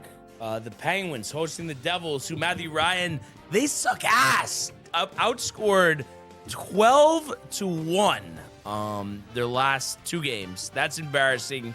Pittsburgh 9-6-5 at home. Sidney Crosby, I think he's on pace for his most goals since his second season in the league or points. That's wild. Something like that. And they've been hot. They've won 5 in a row. And yeah, it just feels like there's something dirty in the water there in dirty Jersey. And I know we're in Pittsburgh. The Penguins, I think, come out full force. Give me Crosby with a goal and an assist. Richard Rakell, Tony, with 2 goals. And I think Pittsburgh lays it on the Devils. Maybe Sheldon Keefe fired for the second time in 3 years because they're in shambles. And Pittsburgh's going to win this one 6-2.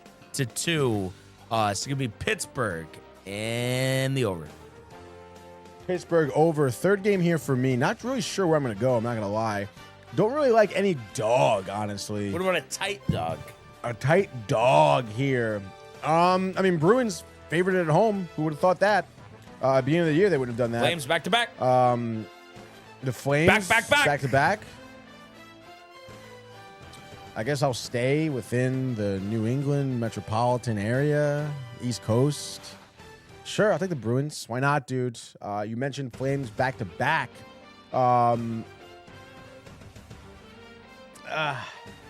Yeah, I guess. Bruins trying to bounce back after that 7-4 loss to Seattle on the road. Now they're back home. They have a little bit of a homestand here. I guess give me Geeky. 2 goals. And those are the only goals of the game, Brian. Bruins take this game at home. 2-0. Swayman, first shutout of the season. Bruins under, hammer it, bang. All right, I'm going to go with Pollock's Red Wings. They're home in Vancouver. and have been pretty good at home this year, 14-8-1. They beat the Canucks last time out 4-0 back on the 8th of last month. And the Canucks have lost 4 in a row and kind of have been in a turnstile the last couple of seasons, and I think that continues. I think Detroit wins this one easily. Give me Lucas Raymond with 2 goals and assists. Detroit 3-1, Red Wings under. And just like that, your Thursday edition of the Frozen Frenzy and to the grid we go. That's right, sir. To the diamond we go, and we got Yankees socks. There we go. To get things started out. That's great.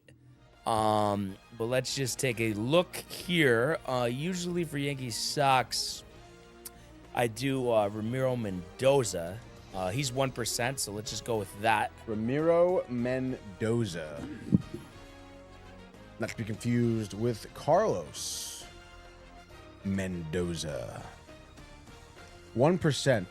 10-win season. What do you Yankees. Javier Vasquez. Donning a it's VA. Really? Just do Javier. Just search Javier. Donning a Expos with the cap. Z, dude. The Expos cap. Wow, on very a nice, dude. 0.4. The A's not allowed to use the A's logo. Montreal tweeting at them. Yeah. I wonder if they're ever going to get another franchise. Probably not, though. Right? Or no? I would think so, right? I would think so. Come on. And then I have to go Domingo Germán. with one of my all-time favorite Yankees. You're listening to The Fan 1019, Dylan Betances. Story of my number, Gracie Cashman. If anybody hasn't checked that one out, great. Streaming live on the Gotham Sports app. Okay. All right, let's get to business now. Let's get down to business. What do you got, dude? Hold on. Goon says, wow, that's a name I haven't heard in a long time. Speaking of a name you haven't heard in a long time, Red Sox Twins, Todd Walker. Todd Walker. Boston Reds. Do you know one? I know one. Yeah, I know. Willie Moe, I mean, who do you got? One of your conglomerate of names. No, Dominic Smith would be one. Probably, I mean, Willie Moe's 4. I'm guessing Dom Smith is less. So. Absolutely less, dude. Yeah. Like, come on. Bang. Let's go. 10 wins, Twins. LaTroy Hawkins, 0.3. Stop. Don't get your Diekman out of here. All right. Brad, no. Definitely did not have 10 wins. No, definitely not, dude. I don't even think Bart had 10 wins with the Twins. Twins All-Star. Joe Mauer. Oh, come on, man. Hold on. Josh Donaldson never was an All-Star with the Twins. Reds, 10 wins. Tyler Mahle. MAH. Okay, 1.5. so let's see. The Twins All-Star. Hold on. Joe Morgan. Oh. Come on, dude. Hold on. Ellie De La Cruz. No, I'm just trying to get Yasiel creative. I think Joe Morgan. Michael Kadire, the former Met. Michael. I guess you did the wrong one. You said Reds All-Star we're talking about. No, I said Twins. I'm over here talking about Joe Morgan. You said Joe Morgan. I didn't say Joe Yeah, Morgan. because we're talking about Reds All-Star. Come on, Tony. Embarrassing. Oh, my God, dude. I guess we got to go back channels. Yeah, I have to do it. Holy shit. Yep. Oh. Is it good? Working on a good grid score, too. That's the thing. Yeah, it's too bad. All right, now. All right. Immaculate grids. Doesn't really matter. We did Dominic Smith down here. I don't even know who did you do up here. You gotta enlighten me here. Oh yeah, I don't so remember. Ramiro Mendoza. That's right, Mendoza, not to confuse with Carlos. Dylan Betances was over here. Javi Vasquez in the middle. That right. VAZ. QUEZ with the Montreal hat on. Very nice. Todd Walker. Todd Walker for Dead Nuts. No, that was to the left. Todd Walker. That's LaTroy Hawkins. Todd Walker. LaTroy Hawkins. And then Michael Kadire. Right here was Michael.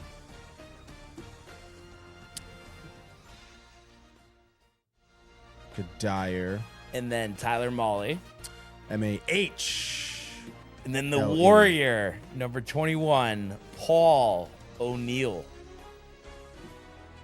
What do we got? 16? Six. See, that's why we go back channels, Tony, because of something like that. All-time low? Hands out? Yeah. 6, right? I mean, I don't know. Do we have a 5? Do we have a 4? I mean, 6 is low. I don't know. I'm just saying. think I don't so. know. Still a great grid. Phenomenal grid. But let's go, man. Awesome. That's, All right. That's crazy grid. But That's a crazy grid. Bad news, by the way. We're getting pinched for all the songs except for hockey and baseball.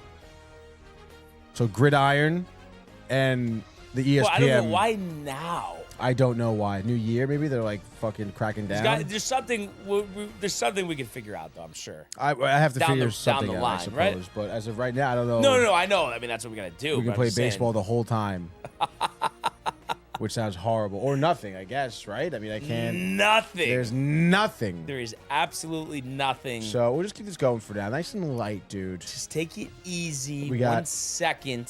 Washington, New Orleans. How about Goon Jets? wanted Joey Votto, by the way, for Reds All-Star. 1,000 yards, Chris Ivory. Oh, actually, yep. Sorry, not here. Chris. 7%. Okay, and then over here, we are going to say the Oh no, we're not going to say that. Whoa. Hold on. Because that wasn't with. But was. This is actually gonna. I mean, I guess I could do other stuff here. All right, so Falcons, Jets. I'm thinking Johnny. Falcons, no? 14. Is Michael Conan on the Jets? Michael.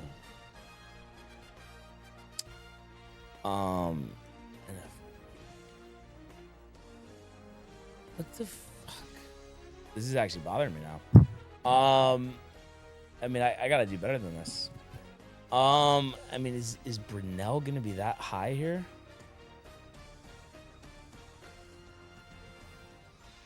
Okay. Saints, Washington, Mark Brunell.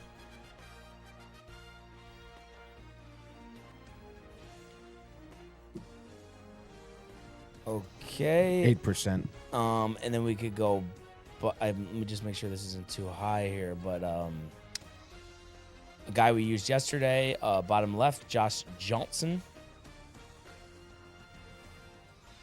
09 and 25, Josh Johnson. Yes. 5%. Okay. And then what is it here? So 55 Saints Falcons with 1,000-yarder.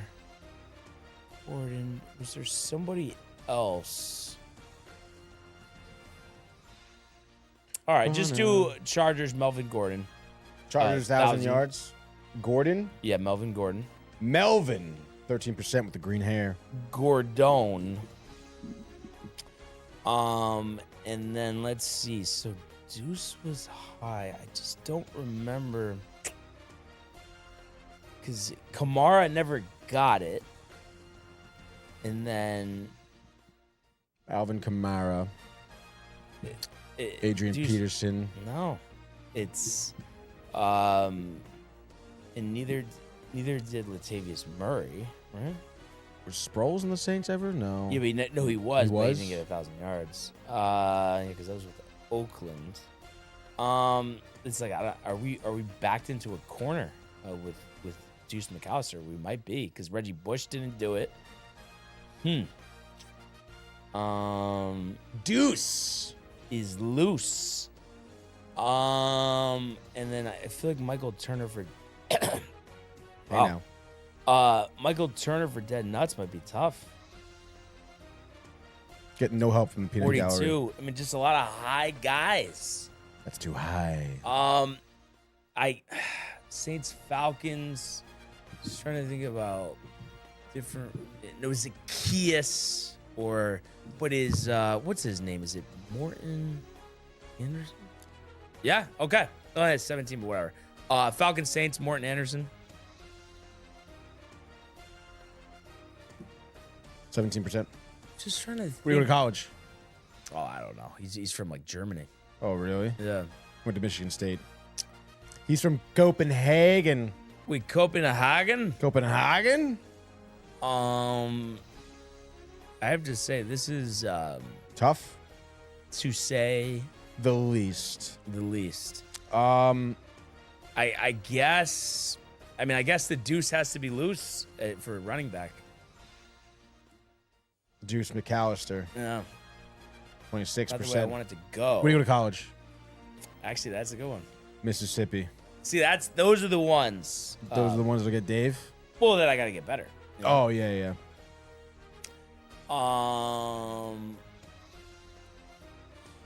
I feel like is it Matthew Wright? Right. Defensive end. Jets was not on the Jets. Okay, was not on the Jets. Jets Falcons. I gotta get this. Because beside, I mean, yeah, I guess whatever. I guess just go John Abraham. Jets Falcons. 14. Okay. Let's see. Chargers Falcons. Running. I don't think was Lorenzo Neal on the Falcons.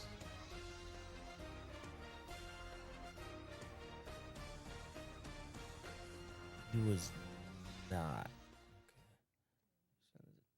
Okay. All right. I guess look up Washington and Chargers. And I'll try to think of Falcons Chargers.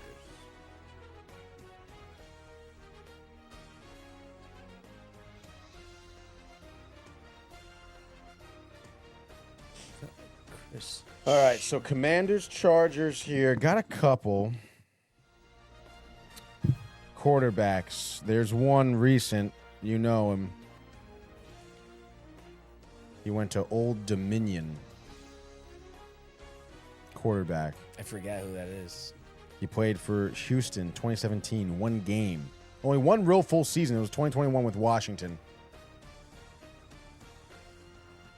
I don't remember who that is. He was with Washington 2020, 2021, 2022, where he started 9 games as well. Went to Atlanta in 23, where he started 4 games. Was with LA last year, no starts, but 4 Chargers? games. Yeah. Yeah, Chargers. No, it's not. Went to Old Dominion, undrafted, I just don't remember who that is. 32 years old. All right. Rhymes with. No, I'm not gonna do that. I'll go somewhere else. We got someone else as well. This may be high though. Actually, I kind of forgot that this is a guy, running back. Went Not to. Eckler. It's 54%. Oh, that was your guy. Yeah. Okay. Damn, not a lot from this season. We had a wide receiver, who was drafted in the 3rd round by the Cardinals. Was on the Jets in 2018. What school? He went to the Citadel. Move Yeah, on. yeah. Forget that. Let's see if you know this guy. A running back here. Went to Buffalo. Undrafted. Currently with the Chargers. No, actually didn't play this year. Only 2 seasons were 21, 22 with Washington. Then 2 more seasons, 24, 25 with the Chargers. Didn't run for a lot. Forget that guy. All right, here's another receiver. We're talking also undrafted. Sacramento State. Golly, dude. Has been in the league though since 2018. What team is he on now? He is currently on the Browns. Yeah, no, forget him. He's not good. I don't think you would know this guy. Jesus Christ, that's all the guys like in this century. Hold on now. All right, actually, tight end here. Drafted second round by the Washington Redskins in 98. Played with. Oh God, no, forget that. This is crazy, dude. There's not a lot of guys here. I mean, the quarterback. We can go back to the quarterback, maybe. What's this guy? This guy, outside linebacker. Forget that. This guy. Oh my God, the neck over there for that guy. Edge rusher. Linebacker. I guess we had to go like a little bit older. I guess like Jesus Murphy. Kicker. You want a kicker? Here's a kicker. Drafted by the Bills in the 6th round. What year? Out of Florida State, 2013. Didn't kick though until 2015 with Washington. Was with the team from 2015 until 2021, where he was traded to the Chargers. 21, 22 seasons. Then with the Browns in 23 and 24. Did not play last year. So he kicked for the Browns last year? Yeah. Dustin Hopkins. Yeah, that's the guy. All right. Who was the Old Dominion quarterback? Old Dominion? You said a quarterback went to Old Dominion. It was Taylor Heineke. Okay. I was kind of thinking about him, but okay. Kind of. Kind of, but didn't. All right, cool. So, sorry, I just lost myself there. Dustin Hopkins. Dustin Hopkins, that's right.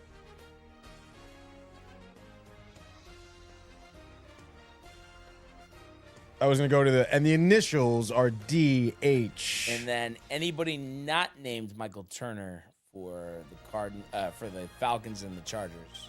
Anyone not named Michael Turner? Michael Turner's up there.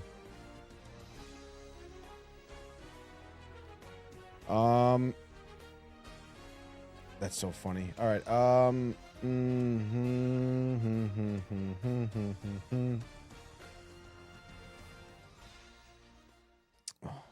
boy. Who the hell is that guy? All right, this is a guy, Hall of Famer from Hartford. Drafted by the Colts, first round, 11th overall in 2002. Oh, Dwight Freeney. Yeah. Okay. 5% for Dwight Freeney. Nice. All right. Taylor Heineke would have Salvaged also it. worked there, by the way. But Okay. I wasn't good about to do that. A quarterback from Old Dominion. Yeah, Old Dominion. Well, now I'll never forget it. Yeah, exactly. And now we go to the hardwood. The hardwood, yes. Hall of Famers, your favorite topic. Oh, boy.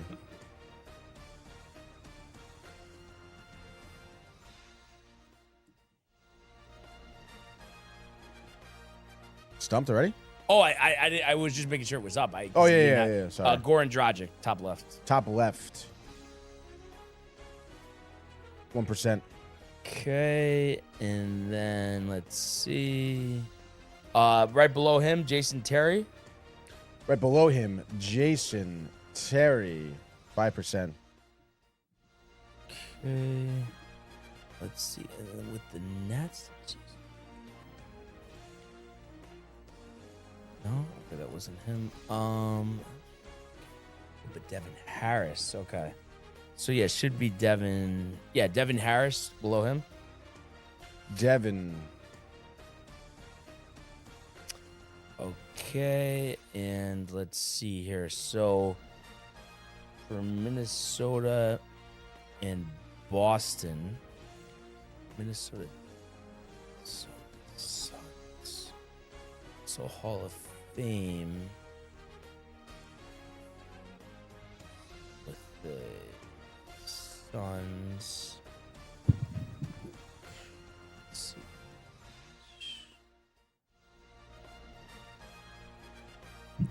All right, Suns Hall of Fame, Steve Nash.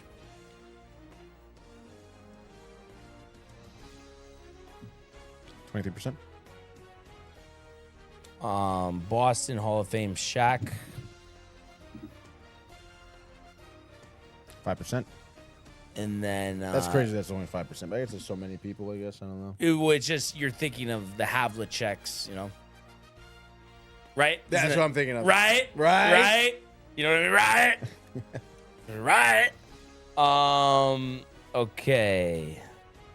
Let's see. So the Utah is a little difficult. So I guess just go John Stockton because, especially without a Josh B here today, I don't think anybody's helping us out on this.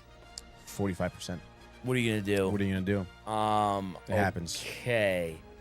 And then I keep circling. There was like a Minnesota Boston trade. Just trying to think what that. Because I don't think it's Jeff Green that I'm thinking of, right? Or but Telfair, I bet. I think. Yeah, Dead Nuts, Sebastian Telfair. Dead nuts. Also, I've never seen a grid with no faces on it. Yeah, right. This is kind of crazy, dude. And now we made a perfect H We did. Okay, so for Harrison. Gobert is Rudy. here, but Al Jefferson. Al Jefferson. AJ. For not watching basketball anymore, I'm pretty good. Yeah, Al Jefferson continuing the faces down. Other one. 3%. Okay, We go to college.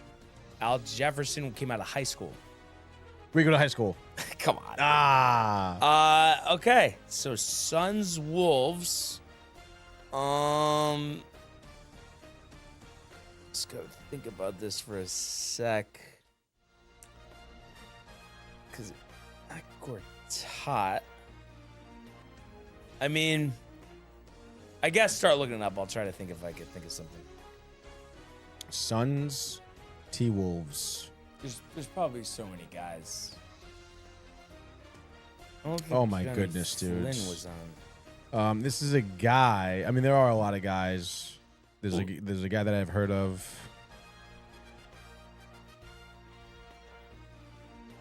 A guy that I've heard of. Heard the name before. There's a guy that's Josh B's guy.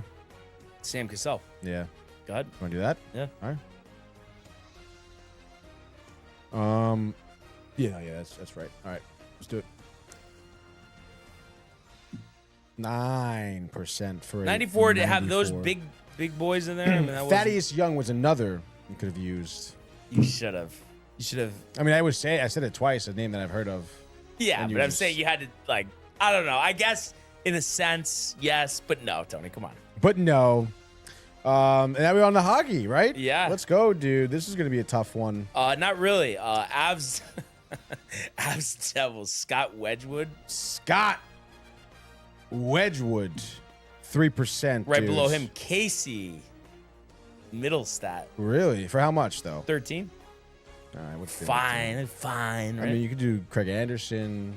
He'd probably do be Craig more. Anderson, then. No, Jimmy Vesey actually would Okay. definitely be way less. Jimmy Vesey, bang. Avs Florida. Anything? Derek Brassard. Go ahead. But no, actually, yeah, we could Derek Brassard here because then we can do Anthony Duclair over here. Duclair is a staple. He is around here, dude. Come off that hat trick. Is it too high?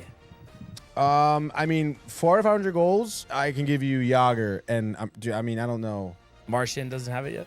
500 goals is a lot, dude. Yager's 71%. Yeah, because he's like who? Like, Maybe we'll go back to that. all right. 'Cause, I mean, you can do Yager for the Devils too. It'll probably be a lot though, but we can do also. I feel like Brendan Shanahan won't be as much as like an Elias, Brendan Shanahan, 28. right? I mean, I don't. Yeah. I think that's the best we're gonna get. What about Buffalo? We did this before, dude. It was nobody we know. Was it Pierre Turgeron? Maybe I feel like it was a Pierre. How do you spell Turgeron. Pierre? It was something French. Pierre. Okay. Turgeron. Yes. Yes, that was it. All right, Yep. cool. And then I mean, like fucking, I don't know. It's got to be a dude. tender or something, right? For Craig Anderson Yeah, I feel definitely like- played for Ottawa, and he played for Buffalo. Yeah, do that one. right? Yep. 13%. All right, there we go. Now, do you know Devils Senators? Not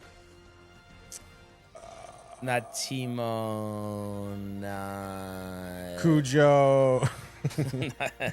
not Marty Fruzier or Jesper Bratt Jesper or Bratt. Maybe Palat. Andrzej Palat. I don't think played for the Senators. Yeah. Is this, Maybe Dougie Hamilton. no. Then I don't know. I don't Look think it up? I don't, yeah, I think we have to do Okay. it. Sounds like. And then what do you want? Just do Yager for Florida? Whoa. Whoa. Okay, let's see here. Just trying to look at a guy. This actually looks a little difficult. Not gonna lie. Zach Parisi. I don't Corey s- Perry? No, Corey Perry never I don't played for see either Ottawa. one of those on here. PK Subban, no. One guy. Wayne Simmons. I didn't see him. Let's see. All right, sorry. No, you can go ahead with your guy. Yeah, this is a guy who Goalie was- or? No, so let's see. He was a center. Scotty Gomez. Yep. That's him, really? Yeah. Let's fucking go, dude. Scotty Gomez. 28. All right, cool. Scotty Gomez.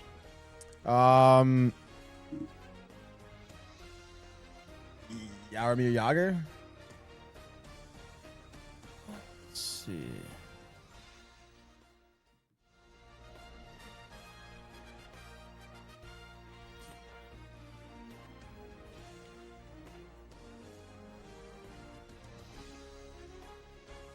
I gotta sift through this. Oh, God, dude. I mean, I don't even know if anyone did it, like, who was like a Panther. You know what I mean? Like,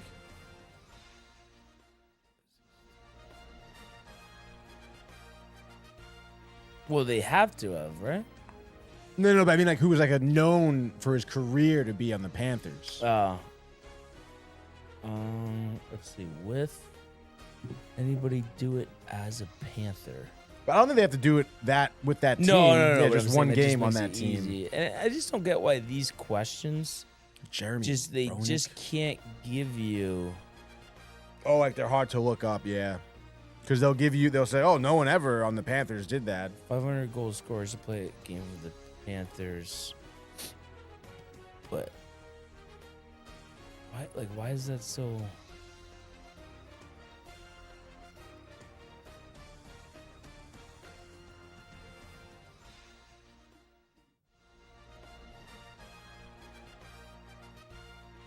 Who has the most goals to play in one game with the Florida Panthers?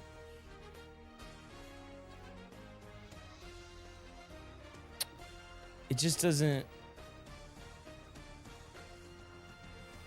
But it's weird because if Yager is 71%, there is somebody else. Right. No, yeah, there is. There is more people. It's not just one person. I I just don't know who. there's like a list of 40 guys. I mean, do we try to go down them to see if you know? I guess. What years are we talking though? Hold on.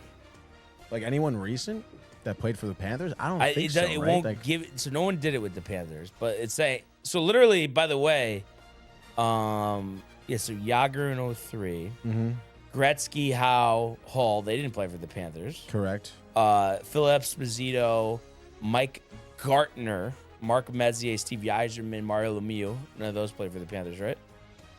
I don't think so. No, I mean Lemieux obviously with the Penguins forever. I mean maybe they played a year. I don't know, but I feel like I thought Lemieux. Penguins.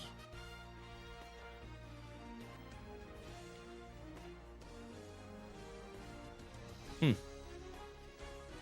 interesting. Not Sakic, not Sakic. Ignilia, Jerome Ignilia. I don't know. Doesn't look like I don't it. think so. Bobby Hull, No. Steven Stamkos. He never played No. for the Panthers. Mark Ricci, Mike Bossy, Patrick Marleau, No. Joe Niederwink, I don't know who that is. Mike Modano. Mike Modano did not play for the Panthers. Okay. Guy Played for Lafleur, Anaheim. Guy LaFleur played before the Panthers existed. Maurice Richard, Keith Kachuk. You think the father? I don't think who the father played for. Not The Blues. not Florida. When was Florida? It was like 90s. The Maureen Hausa, 96. Marion Hossa. No, he played for the Blackhawks. Pat Verbeek, Pierre Turgeon. We used him already. Did he though?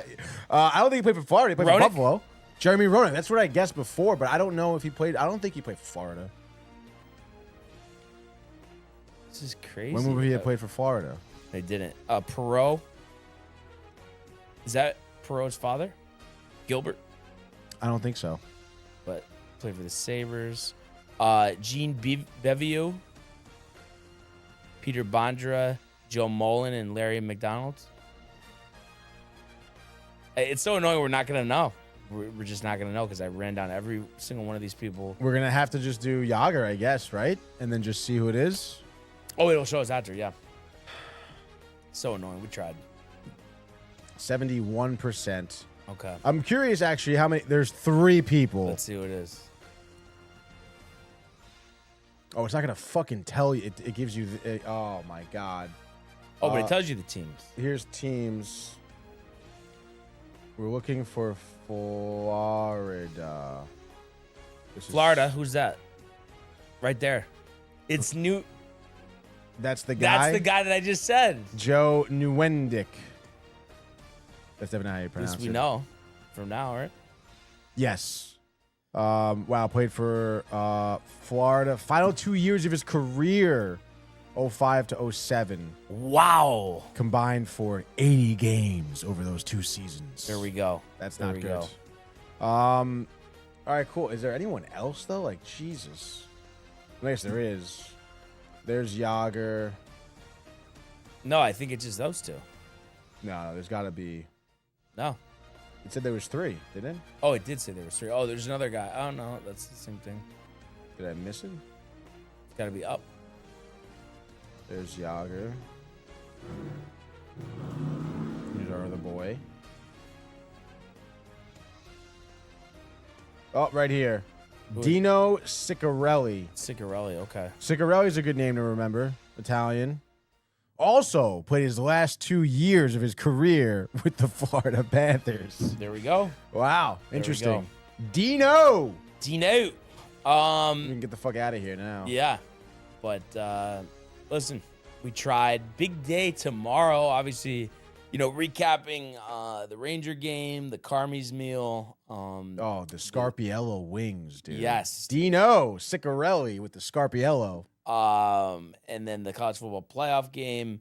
And then, the picks against, Kev Doom, muzzle off. He'll be barking. Picks. Josh B, hopefully rescued from corporate America. He'll be barking too, probably. Old and business. Kind of crazy, humdrum at this point, but Ooh.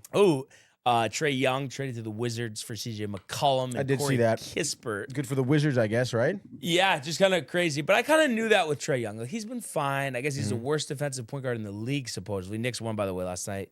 Josh B was riled. But I always knew he just shot too much. Clippers? Not efficient. Yes. Very nice. So I think that was the problem, Yeah, no, I mean, the guy is a problem, Yeah. That's why he got traded. So Doesn't win. yeah. Chokes actually. But listen, we put it together quite efficiently today. I would say so. Good Good grids. good call. And hopefully some baseball news tomorrow. Maybe, probably not. How about a Rangers win? That'd be Yes. great. Yes, dude. the goal song to lead off the show tomorrow. It's not Book that. just about the Carmines, dude. Yeah, that's just the appetizer. The full meal was but, just an appetizer. Yeah, great show today. Really appreciate everybody who tuned in and continues to comment, like, and subscribe. All of the archives on the YouTube page, Tony Michael Renee. AJ and costume, the merch at DowntimeTV.com. While everybody to enjoy the day, enjoy the games. Let's go Rangers, and we will see you mañana. Hey guys, Tony here from Downtime TV checking in. I want to thank all our fans out there who's been liking, subscribing, sharing our content. You guys are the best. You guys are our bloodline. You make us love what we do. Thanks again.